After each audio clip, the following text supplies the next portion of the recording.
Bienvenidos a un nuevo vídeo de Cláusula Win, en el que vamos a hablar, como veis en el título, de cómo abordar ciertas situaciones en las que nos consideramos agraviados de alguna forma, o las que entendemos que se ha abusado de nosotros, y más en la coyuntura actual, en la que de hecho estamos recibiendo muchas solicitudes de consejos o de cómo actuar ante subidas abusivas de facturas de la luz, del gas, etcétera, o de situaciones en las que se encuentra el cliente consumidor cuando ha contratado con una empresa y en la que no se considera satisfecho con el servicio prestado.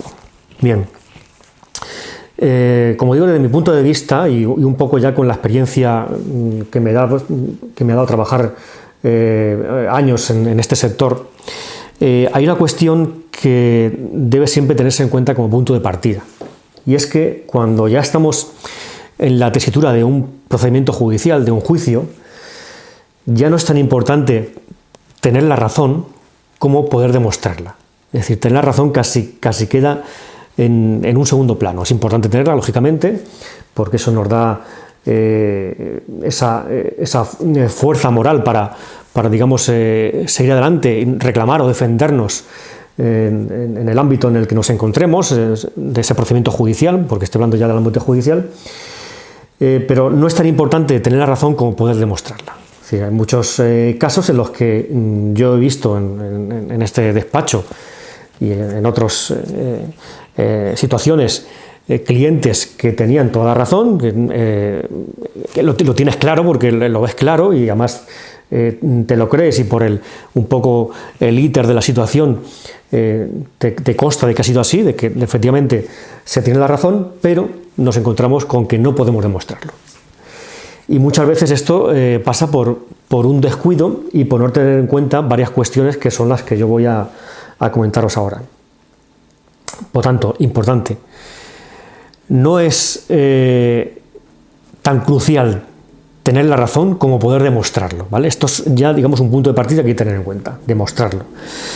Y para demostrarlo hay varias premisas que yo siempre digo mucho a mis clientes, que es, por ejemplo, una de ellas, el hecho de anticiparse, es decir, la anticipación, que es algo así como que es mejor la mejor defensa es un buen ataque, ¿no? Anticiparnos.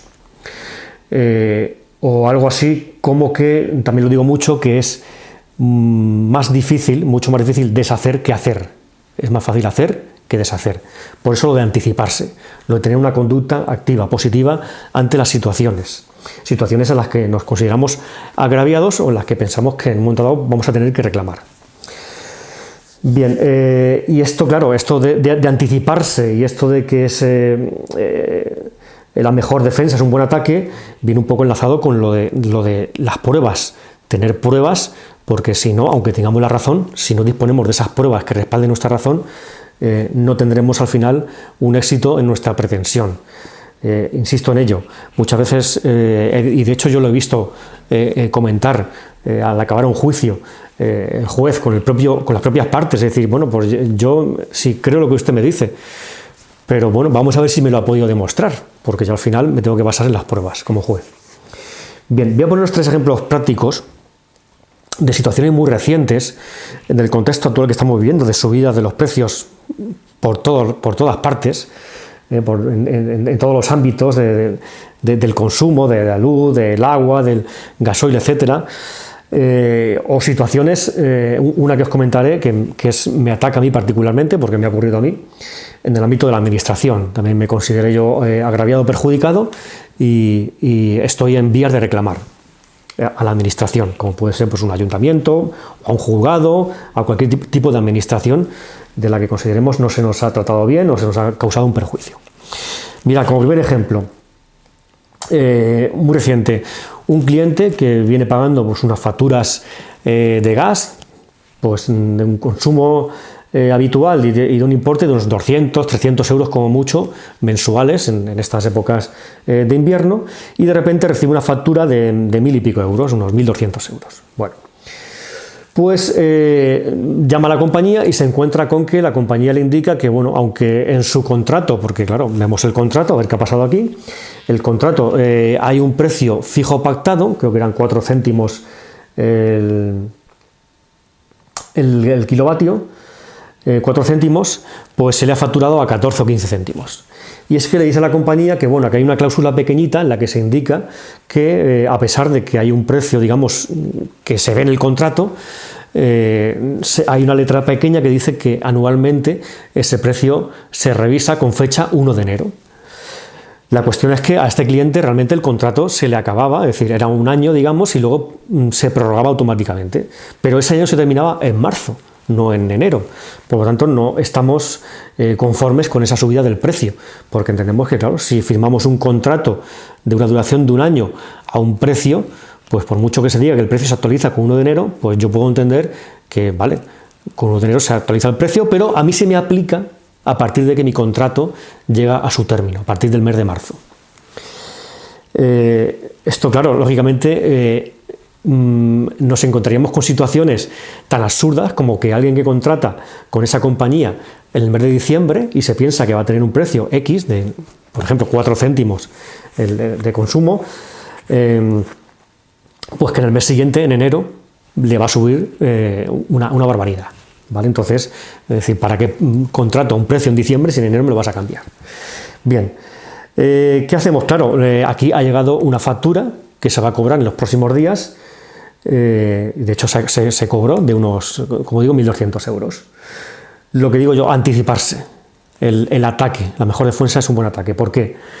Porque si no hacemos nada y esperamos a que nos carguen el recibo y el recibo ya se ha cobrado y luego nosotros tenemos que ir por detrás a reclamar la devolución porque entendemos que no se debe de cobrar ese importe porque se debe respetar el precio anterior, pues tenemos nosotros que embarcarnos en un procedimiento judicial, seguramente buscar un abogado, que ese abogado quiera llevarte un pleito por una cantidad pequeña, que en este caso son 1.200, pero pueden ser cantidades más pequeñas, y con todo lo que ello conlleva. Bien, por eso digo anticiparnos.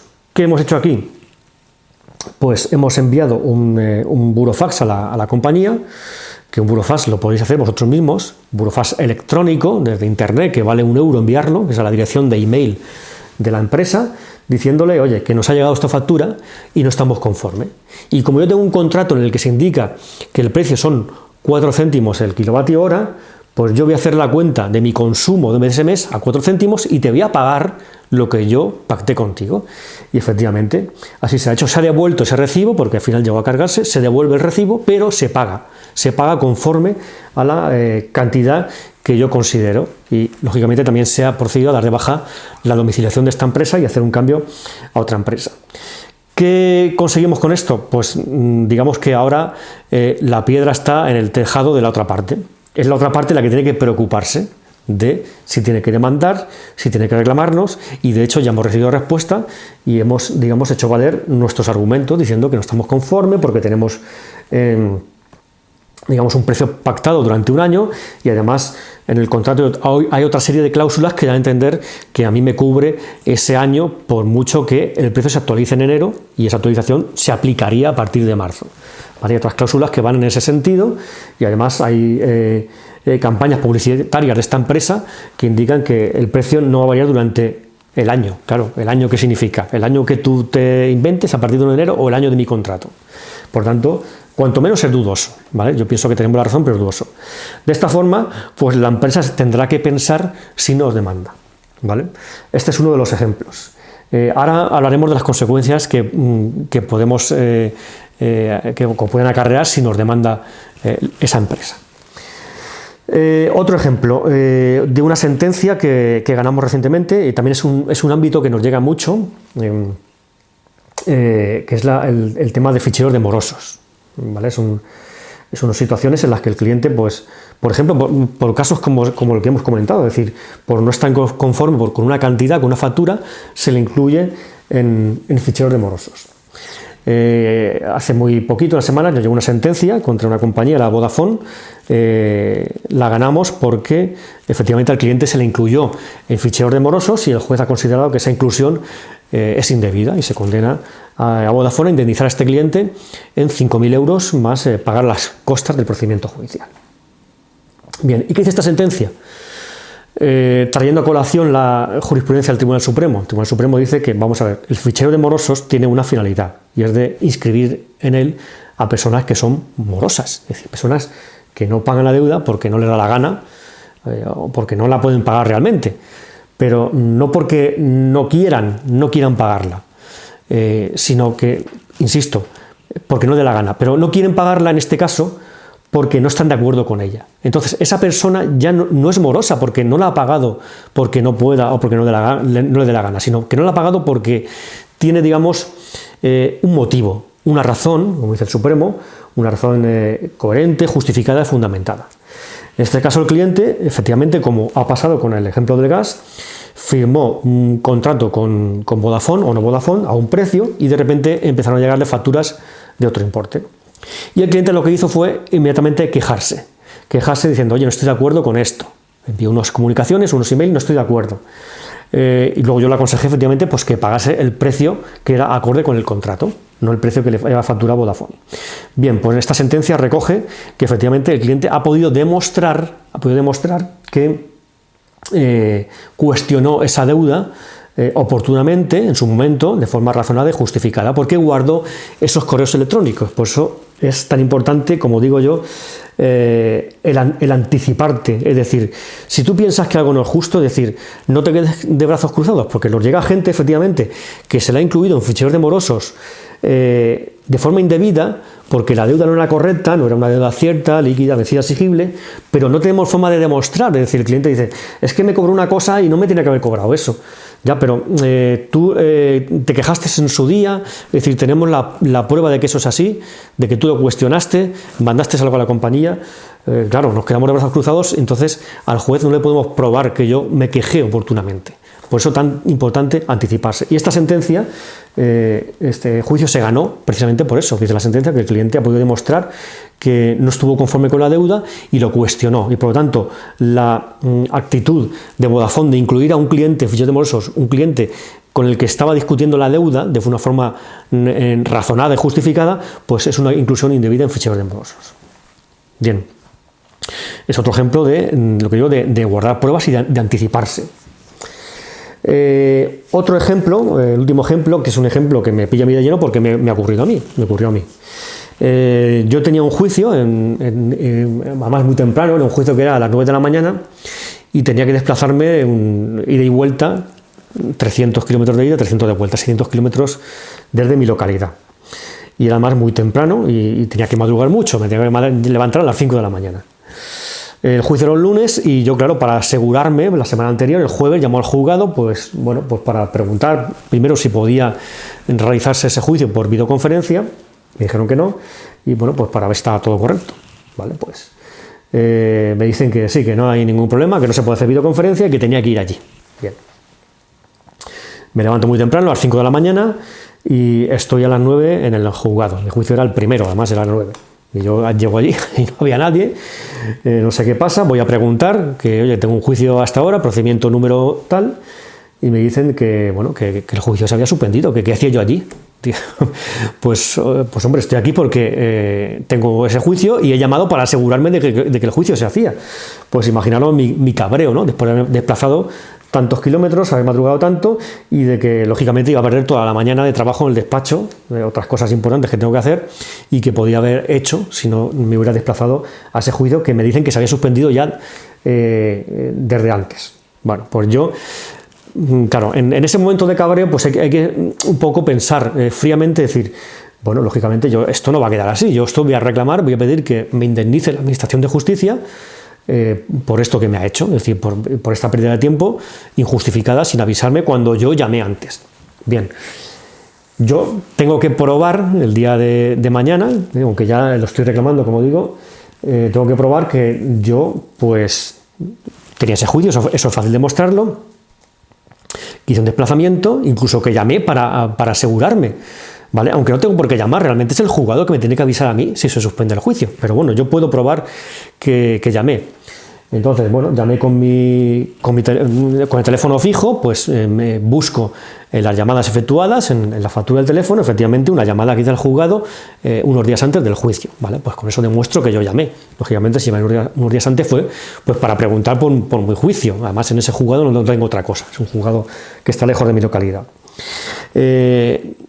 También debía demostrar que yo hice un desplazamiento grande, porque claro, pues decir, bueno, usted a lo mejor, no sé, vive por aquí cerca o tiene una casa cerca o no sé, no tuvo que hacer ese desplazamiento. Bueno, pues yo, pensando, lógicamente esa mañana, como digo, me levanté muy temprano, pues bueno, pues lo típico mientras desayunas, pues cogí mi tablet o mi móvil y me envié unos correos electrónicos de unos recordatorios a mí mismo o a un cliente o procurador, etcétera. Bueno, pues puedo demostrar que yo a las 5 de la mañana envié correos electrónicos porque estaba despierto a esa hora y es una hora en la que pues no es habitual levantarse para trabajar en este trabajo tan temprano, es decir, estaba despierto porque tenía que hacer ese desplazamiento. Luego también pues tengo el ticket del parking, de la zona azul, de lo que sea que yo pagase para aparcar el coche cerca del juzgado, y luego además caí en la cuenta de que mi móvil tenía activada la cronología de Google Maps, y ahí ya lo tengo todo hecho porque tengo el trayecto que hice desde mi localidad hasta la otra, los kilómetros que hice, las horas y todo. Bien, entonces anticiparse. Si yo esto lo dejo, porque tengo un año para reclamar, y me espero 6 meses, pues ya no me acuerdo de nada. El ticket lo he perdido, no lo he guardado, no me acuerdo que envié correos electrónicos, o se borra la cronología de Google Maps y ya no hay forma de demostrarlo. Por eso insisto en anticiparse, es decir, si yo pienso que lo que me han hecho no está bien, ya tengo que empezar a trazar mi línea de defensa o mi línea de ataque, en este caso. Por eso digo que la mejor defensa, en este caso, es un buen ataque. Os he hablado una cosa, porque esto es importante porque me lo preguntáis mucho. He dicho antes que, por ejemplo, en este caso, para yo acreditar que hice la consulta en el juzgado para ver si tenía que ir, llamé por teléfono y tengo en mi listado de llamadas una llamada que hice al juzgado. Bien. Hay casos en los que la gente me dice, bueno, no pasa nada, sobre todo con compañías telefónicas, con contrataciones por vía telefónica de cualquier otro servicio, telefonía, gas, electricidad, etcétera. Dice, no pasa nada, es decir, como se ha grabado la conversación, porque me han dicho que van a grabar, el contrato está grabado. Digo, no, eso no lo tengas en cuenta para nada, eso lo han grabado para ellos. Luego en un juicio, porque estoy harto de que esto sea así, me da mucha rabia, en un juicio yo pido al juez que esta compañía aporte esa grabación del contrato y no la aportan nunca. Se agarran a que haya habido un problema informático, que la grabación se ha borrado, que no se llegó a efectuar, lo que sea, no la aportan. Es una buena práctica nosotros grabar todas las llamadas con nuestro teléfono móvil. No pasa nada, la gente me pregunta, que es que, claro, que eso es ilegal, es que eso yo no puedo grabar, es que luego en un juicio, no, ¿qué va? Tú puedes grabar tu propia conversación en la que tú intervienes con otro interlocutor. Lo que es ilegal es interceptar una conversación en la que tú intervienes, esconder un aparato de escucha, esconder un móvil grabando debajo de la mesa de alguien, eso es ilegal. Pero una conversación telefónica en la que tú intervienes con otro interlocutor, puedes grabarte a ti y a la otra persona, porque es tu conversación. Entonces, no hay problema, lo puedes grabar perfectamente y vale como prueba, porque es que estoy harto de aportarlo en los juicios y los jueces las escuchan, incluso yo las reproduzco en los juicios para que sean escuchadas en los juicios, para que se escuche al cliente quejarse, el cliente harto de que ha llamado 40 veces, de que le ponen siempre la misma música, de que siempre le dicen lo mismo. Yo las aporto y insisto, las reproduzco para que el juez entienda esa angustia que soporta el cliente y en la que se somete de llamadas y llamadas en las que no le hacen ni puñetero caso, ¿vale? Entonces, buena práctica grabar las llamadas, ¿vale? Sé que cada vez parece más complicado porque los terminales móviles bloquean estas aplicaciones, pero bueno, se pueden grabar con otro terminal al lado, grabando la conversación con el altavoz, hay formas de hacerlo, ¿vale? Es importante eso. Y sobre todo cuando contratamos por vía telefónica, tener nuestra copia de ese contrato nosotros grabada, ¿vale? Porque luego no la van a aportar.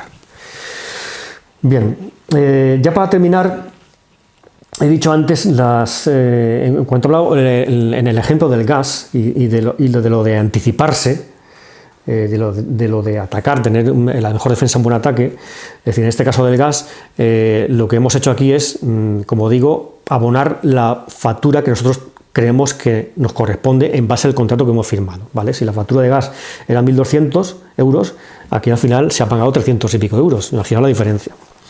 Bien, ¿qué pasa? Pues que, bueno, pues posiblemente la compañía de gas demande a este cliente, ¿vale? Puede decir, vale, pero es que me meto en un peor lío, porque claro, ahora me van a demandar.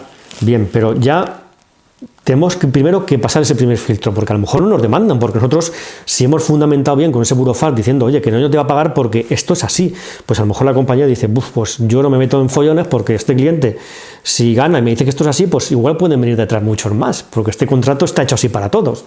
Bueno, primero ese primer filtro, lo que he dicho antes, de que la pelota está en el tejado de la otra parte y la que tiene que moverse, ¿vale? Nosotros no tenemos que hacer nada, tiene que moverse, ¿vale? Y tiene que dar el paso de demandar. ¿Qué nos demanda? Pues bueno, aquí pasa una cosa, mirad.